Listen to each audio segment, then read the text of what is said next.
All right, so as folks continue to log on, we'll go ahead and get started. Hi, everyone. I'm Julia, a bookseller with Politics and Prose.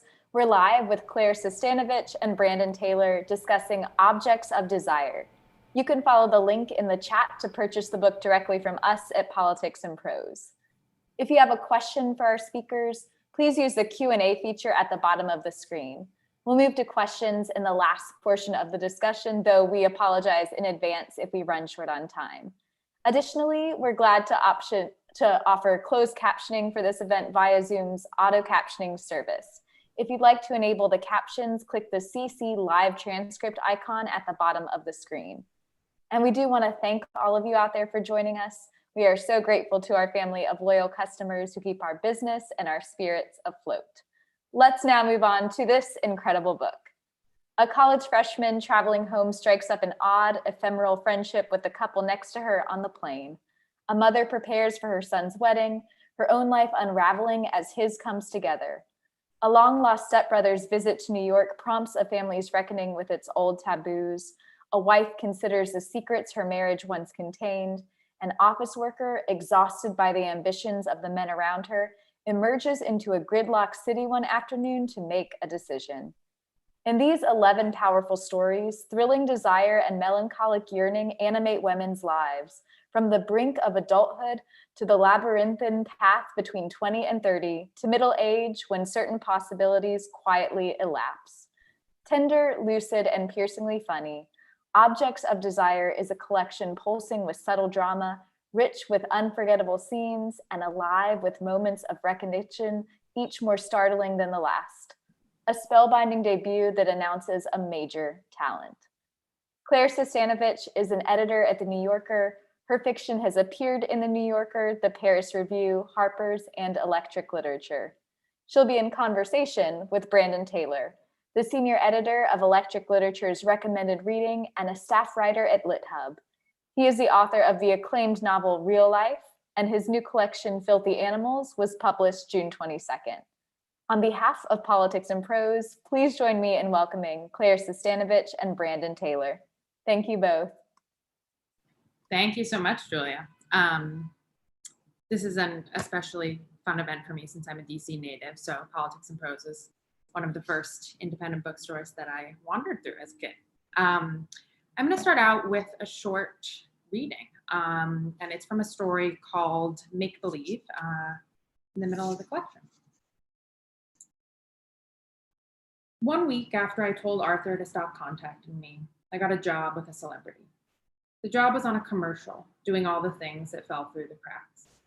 I keep the mini fridges stocked with seltzer and energy bars, find the right size envelope and the right color earrings, silence a smoke detector, and unknot a stubborn mass of wires. The commercial was for deodorant or cologne, something to do with pleasant odors. My own sense of smell is underdeveloped. A man once speculated that this might explain my lack of enthusiasm for sexual conquest. Like dogs, he said, a lot of people go wild in pursuit of a certain scent. Like dogs, I said, and he nodded. At that point, I had been thinking about the celebrity for several months. I'd had these kinds of obsessions, can we call them companions, for as long as I could remember. They were generally famous or dead, and sometimes both. They were always men, which I admit was unoriginal. I had considered what the celebrity liked to eat and how his apartment, large but not opulent, would be laid out. When I left the house, it was always with the possibility of bumping into him, or at least spotting him in an adjacent checkout line. This was implausible, but not impossible. He did live in my city. Many people do. The celebrity was an actor, and it was often said that he had remarkable range. He starred in biopics about assassinated politicians and TV shows about ordinary people living in cramped houses. There was trauma in his youth, which he only ever mentioned obliquely. Something happened, I think, to his brother. The night before the job started, I was in a crowded bar for the engagement party of a friend whom I no longer knew that well. I found myself talking to a very thin woman, a stranger, whose wrists I admired. I imagined her storming off and someone grabbing her wrist. Don't go. We swirled our drinks around, and eventually I told her that I was going home early because of the job with a celebrity. You don't have a job with him, she said. I do, I said. I said this with delight because it was the first time I'd mentioned the job out loud. Arthur was the only person I would have told. You don't. I knew it was an ordinary job, but it felt good to be delighted. He died, the woman said, just this afternoon. She pulled out her phone and showed me the homepage of a semi-serious news outlet. The celebrity's name was there, along with some version of the word death. The job had been scheduled to start very early. I had set several alarms, 3 or 4 minutes apart, as I did when going to the airport at unnatural hours. And in fact, the day before the job was not unlike the day before an important trip. I found it difficult to concentrate and tried to think of ways to fortify my body. I installed an app that reminded me to drink water at regular intervals. The very thin woman seemed to be sympathetic to my shock, which only made me feel more misunderstood. There had been a public outpouring of grief. I wanted to say, do you think I'm just a sad fan? But to myself, I had to admit, aren't I just a sad fan? In the morning, my alarms went off, one after the other, while it was still completely dark. The street lamp outside my window had been broken for weeks. The dark felt like a rural dark. In one of the celebrity's most famous movies, his character is summoned home by a death in the family, the loss of a cruel and complicated patriarch. The character boards a plane in funeral attire. It's hot and sandy where he's going, and he will be overdressed. The plane touches down, and you can see the collar digging into his neck. His polished shoes click on a polished floor. The gasp of the automatic doors is also the sound of heat hitting him in the face. My alarm rang again. I kept my eyes open because I didn't want to fall back asleep. It's different to picture things with your eyes open. I imagined handing over my belongings at the airport, watching them disappear on a conveyor belt, somehow certain I would see them again, thousands of miles away. In my head, I boarded the plane and breathed the recycled air. In the room, my eyes adjusted to the dark. I would have liked to feel the lurch in my stomach when the wheels lifted off the ground and the wings took over. But there's only so far a body will go in the service of imagination. Oh my gosh. I love that story. I honestly think the event should just be you reading these brilliant stories, Claire. Terrible. Well, thanks so much for letting me be in convo with you. I loved these stories so thoroughly. And as I've said many times to many people, this was one of those books that I read and felt viscerally, physically jealous that I had not written these stories myself. I was so overcome with envy, but more than envy, I just felt awe and astonishment and great fortune at being able to read these brilliant stories. It's a real masterwork, and I hope you're proud of it. You're so nice to say so. Oh, yeah. So, my first question for you is kind of a general one. So, the word sharp has become a kind of signifier for writing about contemporary female experience. It seems like it's basically a gendered term at this word and at this time. And I've seen it applied to your work, out there in the ether. And maybe I've used it myself here or there. But the more I've reflected over these stories over the last few months, what the words that I would use to describe these stories is more and more come to rest on crystalline ambivalence. It seems that your stories pivot on these moments of ambivalence, but like specifically like the ambivalence that is unique to questions of agency. It feels like, and so I guess my first question is like, do you think of this as being a book? In some ways, about the ambivalence of agency and contemporary life. Definitely. Maybe I should have a less unequivocal answer to a question about ambivalence. Yeah, it's actually an interesting contrast. I think maybe the less the word that you wouldn't use for praise for sharp, the natural synonym is just specific of like we just mean details that are singular and illustrative of a certain life. And that feels so crucial to me at the level of craft and also the characters who I'm trying to write about as specifically as possible.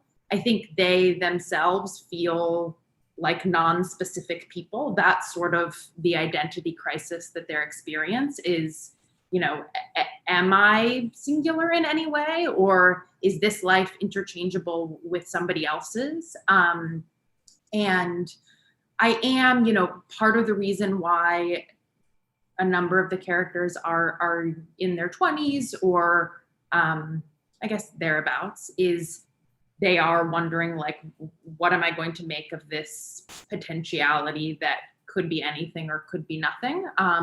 But part of what I am interested in is how that ambivalence, which I think we all classically associate with sort of adolescence or protracted adolescence, really does keep cropping up throughout life. And, we have this notion of growing up as referring to a very short period of life, and at some point it's supposed to end, although I don't think anyone ever says when. And I, because to me it seems obvious that it never does. And so I think that what we call youthful ambivalence is something I'm trying to explore over the course of a life. And it's such a distressing feeling, although I also think it's a really generative one. And I mean, generative artistically, but I also think there are a lot of characters here where what they're grappling with is like, can they submit to the ambivalence and accept that it contains possibility, if that makes sense? Yeah, no, that makes total sense. That makes me want to ask. So I have two follow-up questions. The first is, so acknowledging that that's sort of like one of the governing gravities of this book is like ambivalence, and how does one live your own individual life while knowing that your own individual life like is so maybe perhaps interchangeable with the lives of all your friends. Was that like was that immediately apparent to you that that was one of your lodestars, one of your gravities for this book, or did that come about as you were assembling it? And so I guess what I'm asking is, like, did you write under the idea that you were sort of exploring ambivalence in these ways, and you were just going to write until you reached the end of that line of thinking, and then you just happened to have a bunch of stories? Or did you just write these stories and then when looking at them to assemble them, you're like, oh, I guess I'm interested in this thing? Because I mean, it happens both ways. Yeah. I mean, one very short answer might just be that I'm a pathologically ambivalent person. So that helps. I think it's the latter. I now can't remember which order you said it in. It's the, I didn't think explicitly about the themes of these stories until they kind of had all coalesced. And part of that is that, like, I never really said I was writing a book until it was written. And the process of writing an individual story for me, and I don't know what it's like for you, is it's kind of a worrying in both senses of the word. Of there's some problem, and it's usually not a problem that I could articulate in any distilled way, but there's a sense of like, there is a problem to be solved, and I vaguely am aware that I won't ever solve it, but the story will be my sort of best tool for making an attempt. And I guess, I mean, part of what I'm realizing prompted by your question is, I think maybe the broadest way to describe the problem is like living with uncertainty. And so that is, I think, a premise that I started with in almost all of these stories, not because I thought I want to write a collection about uncertainty, but because that does seem so just sort of foundational to, like, it's just an existential problem. And so I'm dealing with it every day, and I can't imagine writing a character who isn't also to some extent. So it is, I mean, it's funny to me the way that themes that felt sort of very organic, like there's the moment when you go back and you revise the full manuscript, and suddenly you're like, oh, that's what I was up to all along. And that was a little bit my feeling of like, oh, these are all these people who just really can't decide. I think that the characters in these stories, when you brought up agency, I think they're all people who really want to be agents, and they sense that that's going to mean making hard decisions. And they also are kind of mystified as to where the will to make those decisions is going to come from. Yeah. Oh my gosh. Totally. Absolutely. It's harrowing out there. And I guess sort of following off of that, like one of the great themes of this book and one of the great themes of our moment is agency, within our relationships, within our jobs, within capitalism, within patriarchy, within white supremacy, like all your stories pivot on these moments of uncertainty and ambiguity with respect to what the character should do or even like what they can do. And I guess I wonder like it feels somehow that the short story is like a perfect little form to sort of take on questions specifically related to agency and ambiguity. And I guess I wonder like what was it about the story that you felt was like why the short story? Because it does feel like the short story is like perfectly molded to take on those questions, but like I myself have no theory as to why. And so I guess I wonder like why the story for you, and why did it feel like such a good match? It's a great question. Maybe it's that a stories feel like experiments to me, and they're allowed to be that way in, we talk about experimental novels, but for one thing, it's easier to do an experiment in a short period of time. So you can, and like, it's very important to say I have so many failed experiments. Like they're piled up everywhere. So the experiments that work, or, I think they work, that made it into the book, it's a particular type of experiment that doesn't need to yield, or I feel doesn't need to yield a decisive result. Like when I think of the short stories that have stuck with me the most, they are, they leave the question of the results open. They're experimental and end with an invitation to continue the experiment as a reader, kind of. And I know people that find the sort of uncertainty in the narrative sense of short stories to be unfulfilling. And to me, it is so the reverse. It's sort of like the pinnacle of the form is to be able to, in the last cadences of a story, like open the space wide, wide, wide open. And that's like what I'm trying to calibrate at the very end of a story always. And I haven't successfully written a novel, so I hesitate to say anything definitive about what that's like. But for one thing, there's only one ending to a story, and in a collection, I got to do it 11 times, and it's 11 different experiments on like, what do these ambivalent people decide or not decide? I love that. I love that we are I feel like we are kindred spirits in this way. When I took a writing class with Justin Torres, it was like a short story class, and he told me he was like, Brandon, your stories, they seem to like open up at the end. And like that's a weird thing for a story to do. And I felt like really bad about that until I like found Anne Beattie or like Mavis Gallant, and I'm like, oh yeah, you can just do a story can open up. And like that is so the case with so many of the stories in this book.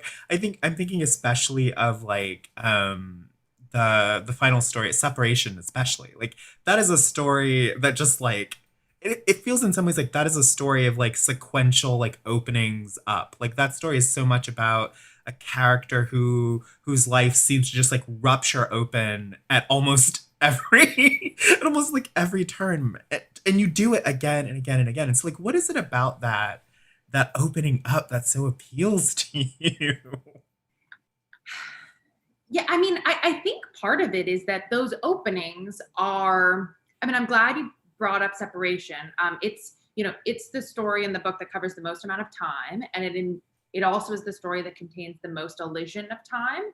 And so there are these, it's one version of an opening. It's gaps. It's all these gaps in the story that you're sort of left to fill. And I think,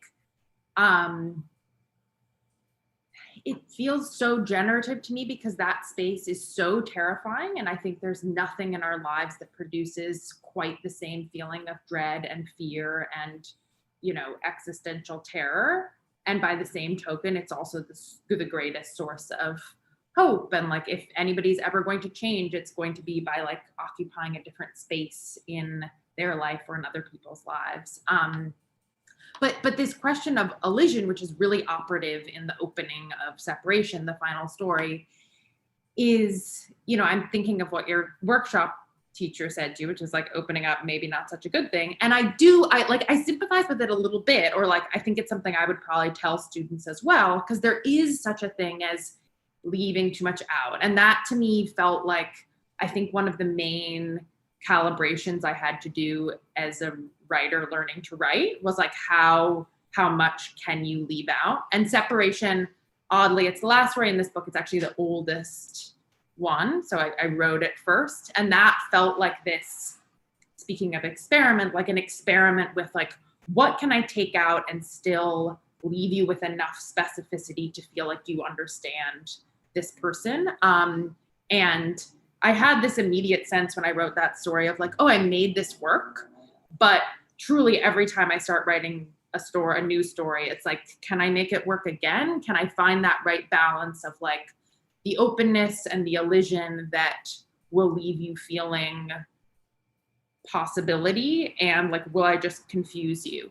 You know, there's sort of the classic workshop story where like, it's so oblique and the author's sort of like sitting there smiling, like, you get it, right? And everyone's like, no, don't get it. And I've written that story so many times. So it's this weird balancing act. Yeah. I love that story for many reasons. Not the least of which is that it seems to shapeshift every time I read it. I think I've read it 3 or 4 times now, and I feel like the emphasis is in a slightly different place each time. And I feel like that's one of the things that makes like a really great short story, is that it's a story that does seem to shimmer and shift every time you go to it. There's something new sort of peeking out at you. Yeah, and I think that can happen with great novels too, of course, but there's something about, I think the way that each moment, because proportionally in a story, it's occupying more space, the pressurized quality of it, and like the balance can really, you know, I feel this when writing stories, the balance can shift so quickly. If you like move one paragraph and suddenly the whole thing has, you know, tipped over or like totally landed. And it's nice to feel like that can happen for readers too. Yeah, it's like kind of magic that way. I want to talk a bit about bodies, because that's one of the like really remarkable things about this book is how present like the characters' bodies are. You write the sort of prickly, anxious heat of like a crush or desire or hunger or thirst, like so incredibly well.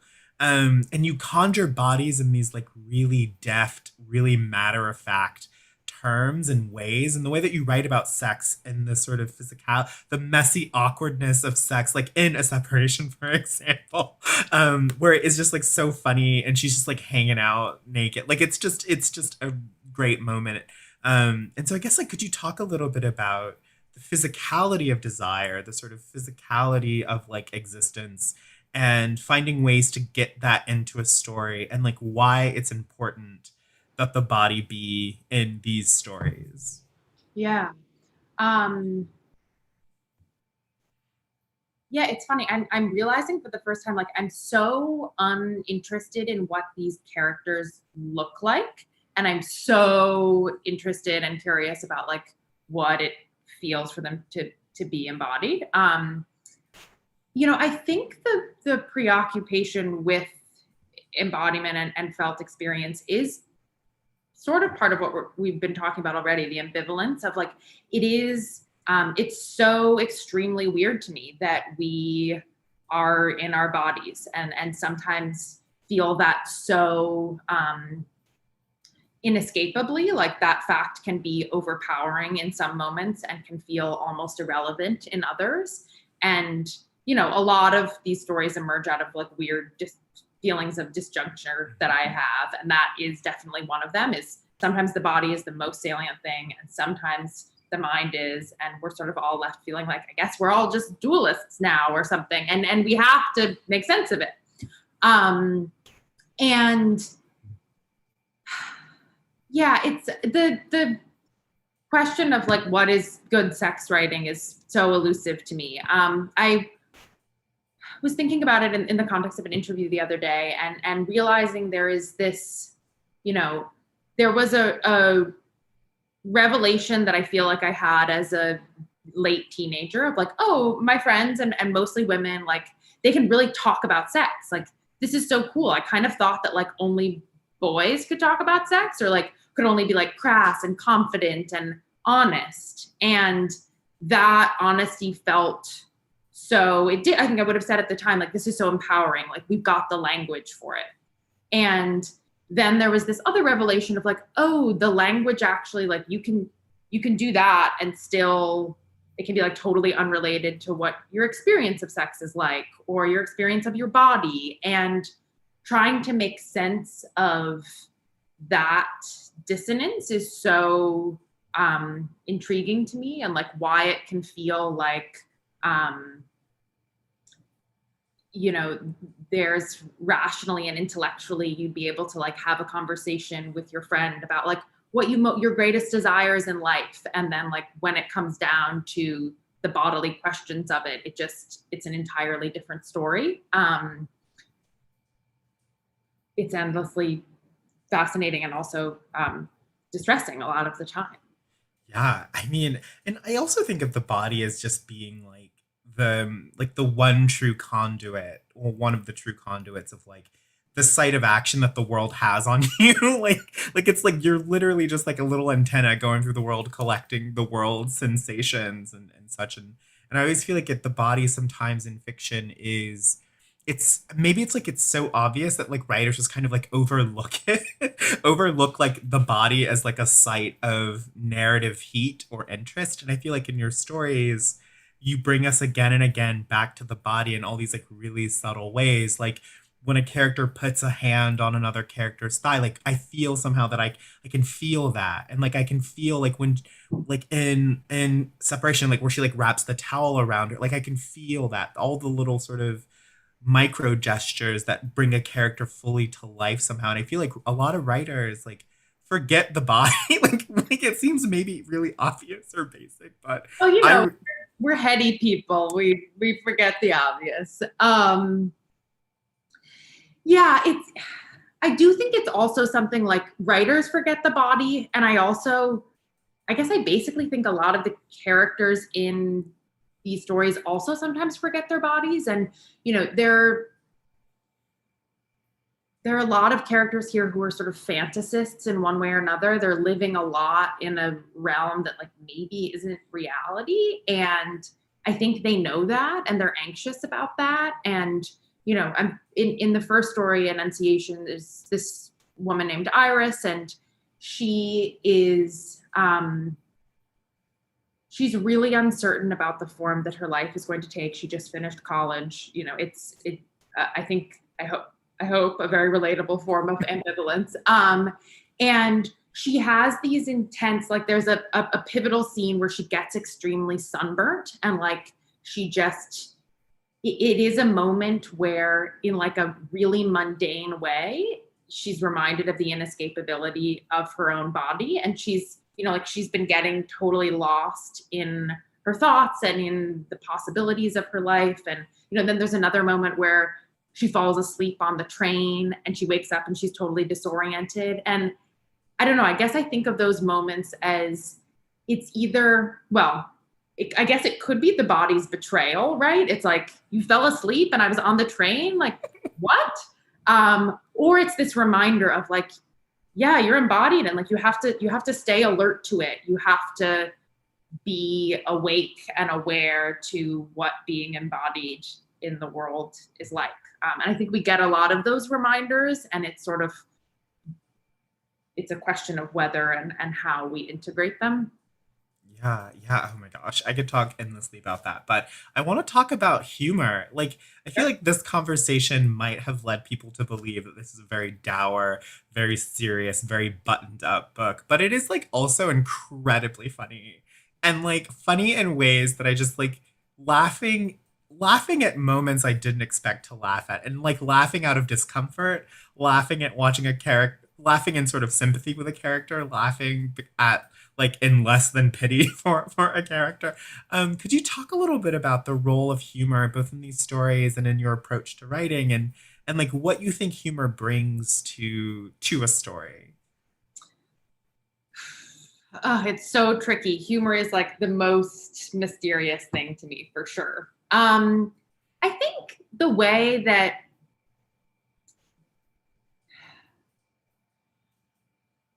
I think the humor in my stories where it happens is it mostly arises from moments where I've like sense that I'm starting to like take myself too seriously. Like when I'm writing, there are a couple different writers that are working on it. And like one is the writer who's just like trying to go so hard on every poignant moment, like just wants to beat you over the head with the like pathos of it all. And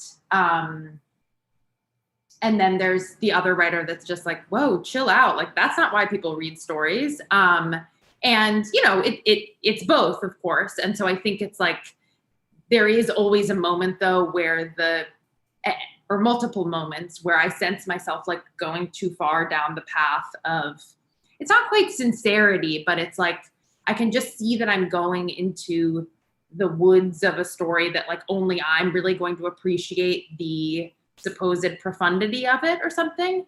And so there it's like sometimes the joke is a little bit of joke on myself of like, don't get carried away. And I think it helps that I am interested in writing usually about characters who have a similar feeling of like they don't quite know whether to trust their earnestness, their self-sincerity or not. And that tension, I think, can sometimes be humorous. I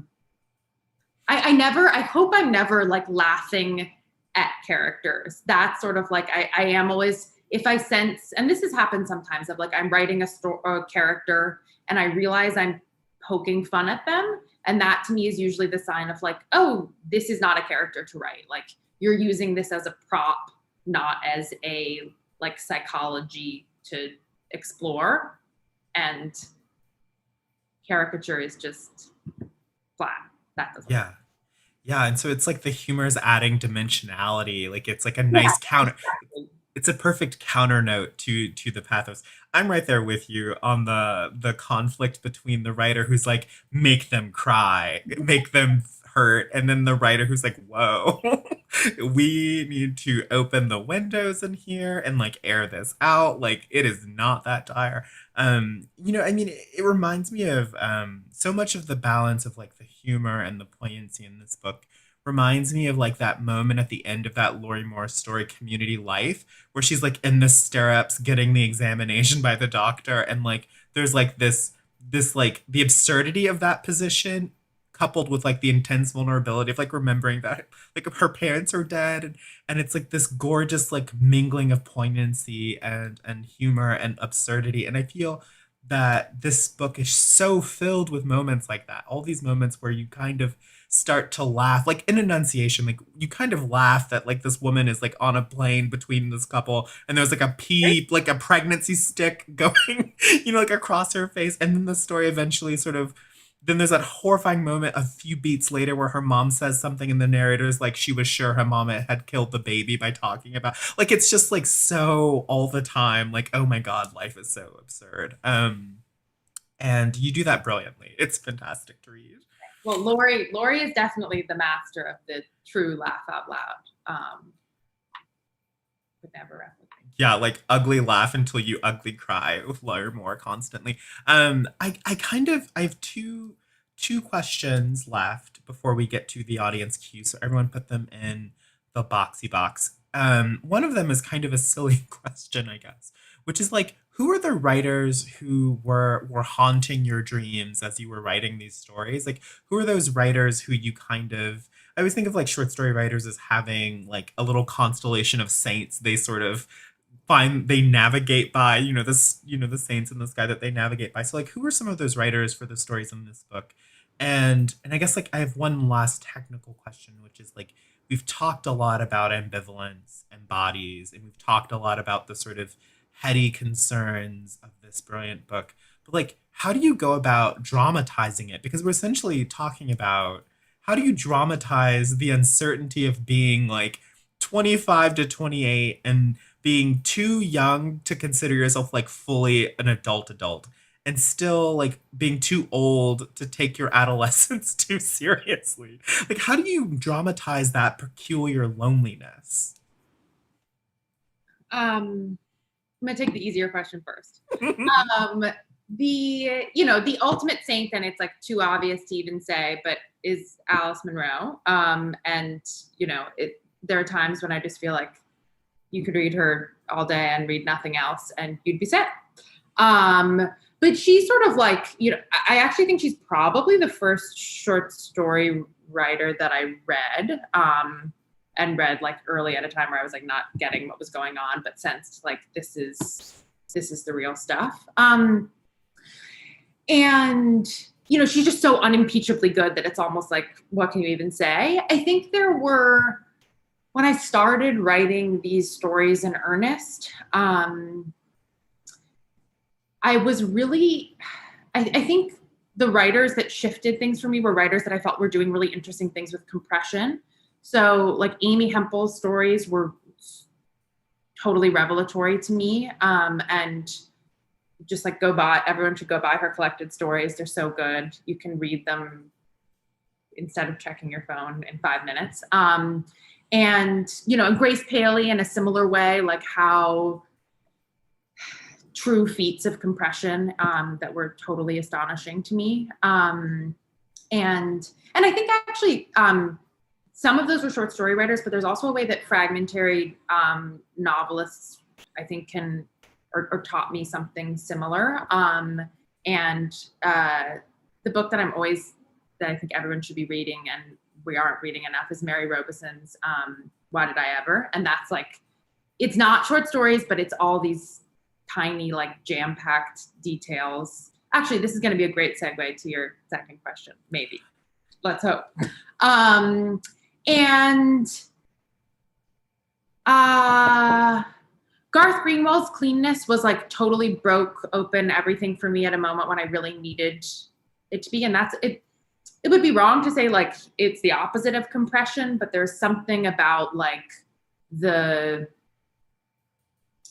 like total sincerity of the sensuality in those stories that felt like it was like permission to, you don't always have to compress and withhold and take everything back. Like there's also this room for being effusive in stories.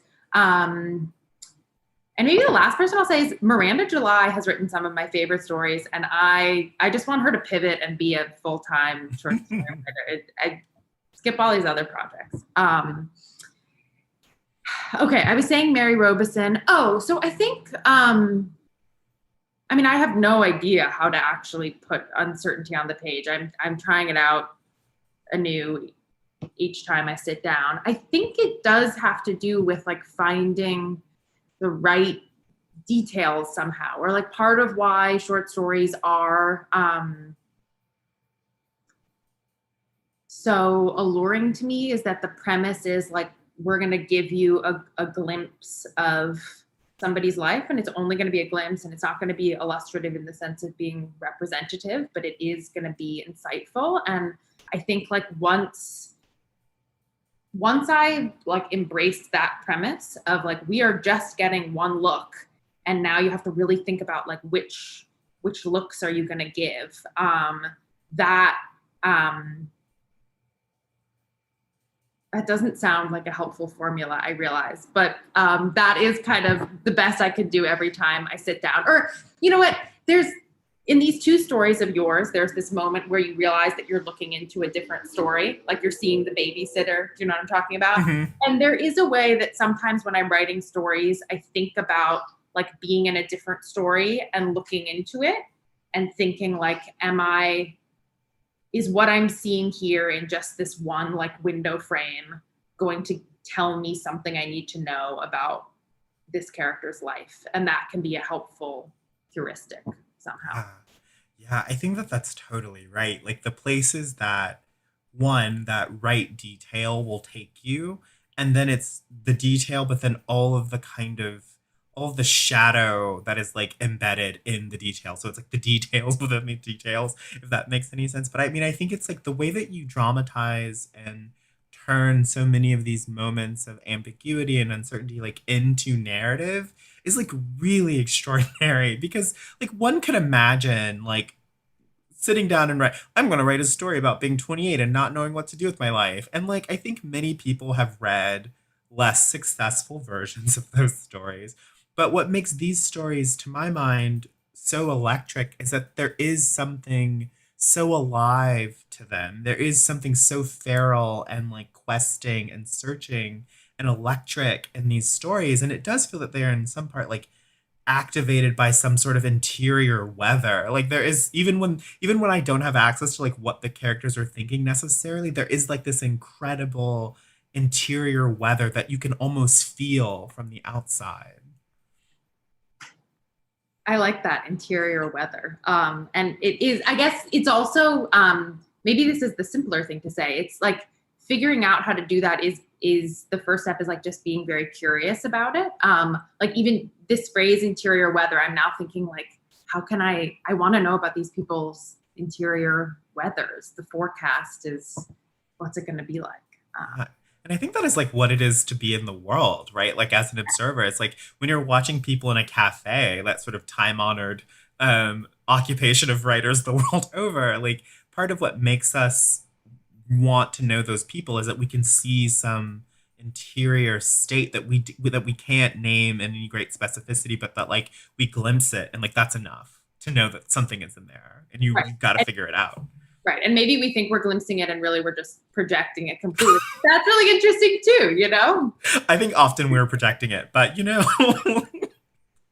such is the danger of loving narcissists, is what Freud tells us. Okay, so thank you for humoring me and answering my Oh, questions. I feel like a better writer for having heard your answers. Um, let's get into the Q&A box. oh, Oh, this should be fun. From Anonymous, you say you haven't successfully written a novel yet, but have you unsuccessfully? Is there one in a drawer somewhere? How did you choose the order of your stories and what was left on the cutting board, if anything? cool.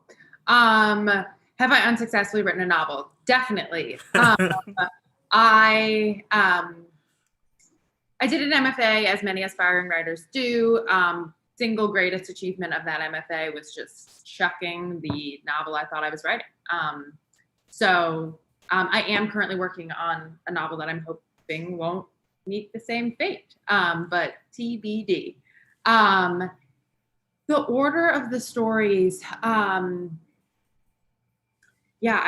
very vividly remember talking with my agent when we were like going to send the manuscript out, and he was like, so we got to figure out the order. And I suddenly was like, oh, these are going to be in like a whole thing. Wow. And part of it is sometimes like those conversations get really prosaic of like, oh wait, we've got like an egg in this story and an egg in this story. Well, they can't be too close together. And then you just realize like nobody but you is going to be thinking that way. It's so mysterious. Brandon, maybe you have if you do have a secret to this, I would love to know. I basically agonized about it for a really long time, asked my trusted readers for their opinion, and at a certain point was like, there's no magic recipe. Everyone's going to experience this book differently. So be it. Yeah.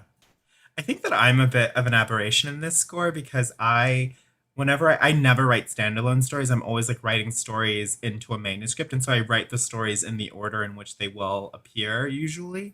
But something that my friend Alex G told me is that there are two kinds of collections. One is organized like a mixtape and one is organized like an album. And I think about that all the time. So like Oh, some collections tell a sort of larger story, even if there isn't a narrative cohesion. And some are just like, they're just like a vibe. Like a good mixtape has a good flow to it.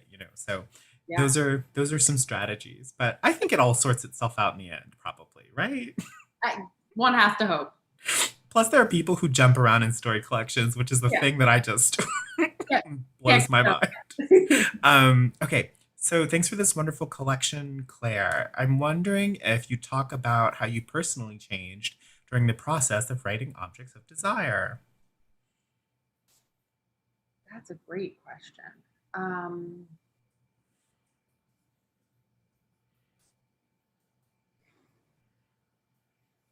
I think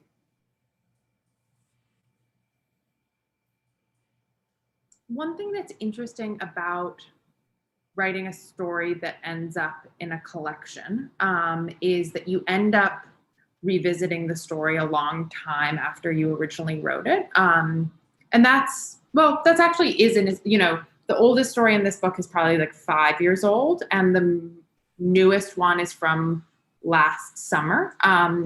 And there is a way that like revisiting some of the characters from the earlier pieces feels like revisiting earlier versions of myself.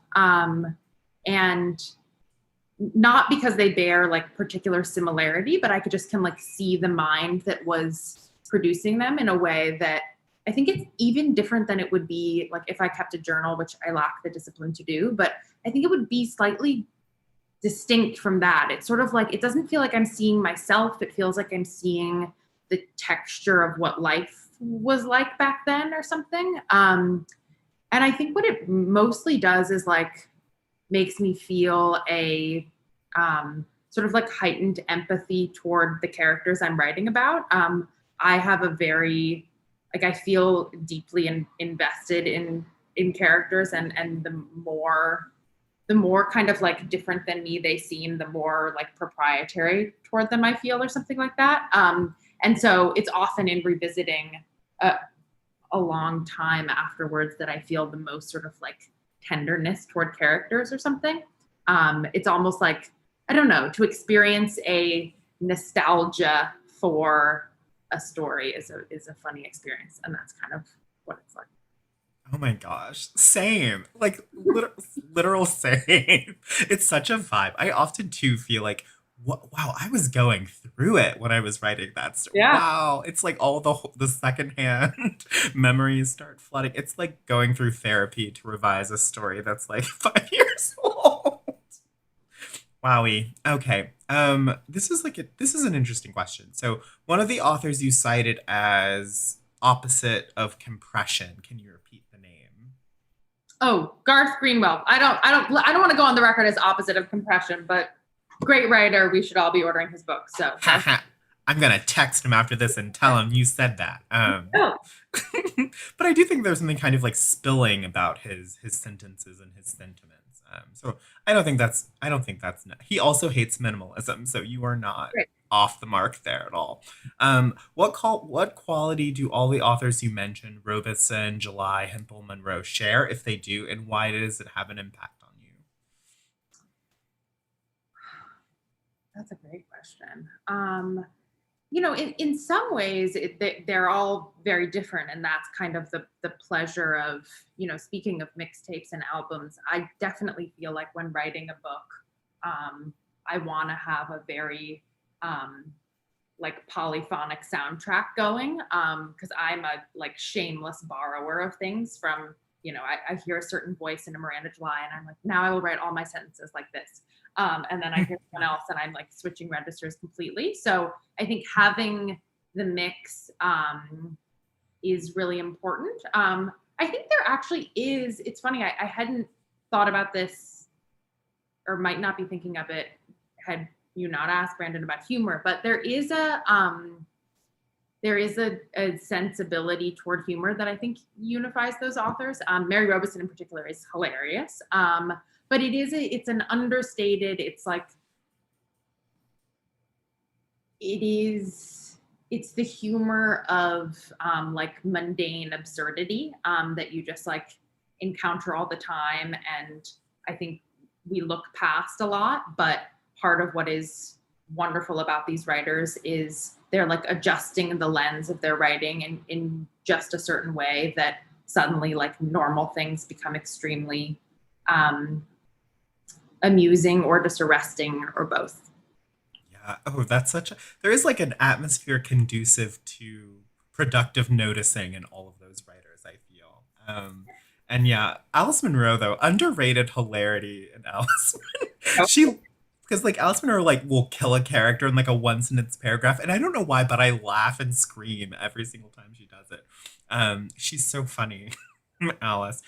So this is a question from Jalen. A common theme I found in both your collections is longing. My favorite. How does the short story form lend itself to exploring this theme, and what conclusions do you attempt to reach writing stories rooted in longing, if any? P.S. By design shook me. So glad to hear it. I guess it occurs to me that we could actually go back and do our whole conversation again. And instead of saying ambivalence, we could say longing. I do think longing, or maybe in particular, the type of longing I'm most interested in is the longing where you aren't sure what you're longing for, or you've subbed in some particular object of your desire, and you've freighted it with all the sort of emotional investment and psychological import that you can, because you need somewhere to pin it. And in some ways, like, the book is my object. Like, that's what I'm doing with all these stories. I'm just pouring all this stuff into it that I'm not exactly sure where else to put it. So that state of longing is where characters come most alive for me. And I think in one of the first workshops that I ever took, we like wrote on the chalkboard, what does the character want? And like, that's the question you have to ask and answer to make your story work. And in so many of these stories, the characters are also like, what does this character want? And that's where I begin. Yeah, I love that. Yes, that's perfect. You are a genius. Oh my gosh, 10 out of 10. So this is the last question. A parochial question from someone else whose last name ends in VICH. I'm curious about the origin of your last name. I grew up in DC as well. My last name is Croatian, and I have yet to write a story about. Actually, that is not true. I just wrote a story that has a passing mention to Croatia, so there's a first time for everything. Oh my god.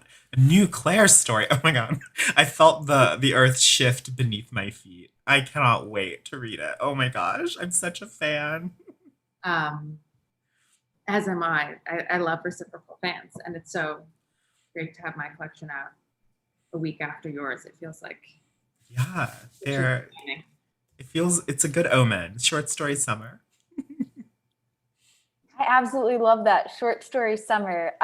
If you will oblige us, we do have a bonus question from us at Politics and Prose, and that is, in addition to Objects of Desire, and of course, Filthy Animals by Brandon Taylor, what else is on your bedside table? What would you recommend to our listeners, our audience out there listening?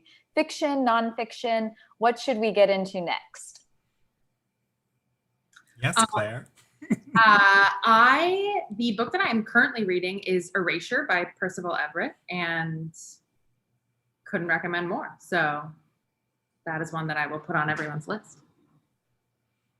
Oh yeah, I love that book. I recently wrote an intro for the Faber edition. I love that book. Oh, amazing. A new one. Yeah. It's coming out later in the summer. It's so good. Everybody should read Erasure. From Pulitzer finalist Percival Everett. Yeah, amazing. And the book I'm reading right now is The Red Prince by I forget her name, but it's about John of Gaunt. It's so good. I love history, and it is one of the best histories of John of Gaunt I've ever read. It's so good. It's so pulpy. It's so readable. It's so juicy. The drama, the intrigue.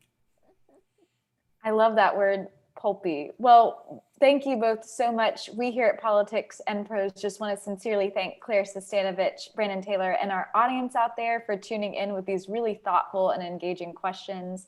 Your patronage and dedication enable us to bring you this incredible programming, and we couldn't do it without the book sales to support it. So go ahead and follow the link in the chat to purchase your copy of Objects of Desire, or just click on over to politics-prose.com. And while you're there, you can check out our events calendar for everything else we've got coming out this summer. And from our shelves to yours, we hope you're out there staying strong, staying safe, and of course, staying well read. And we'll see you next time. Claire, Bye. Brandon, thank you both so much again. Thanks, everybody. Bye.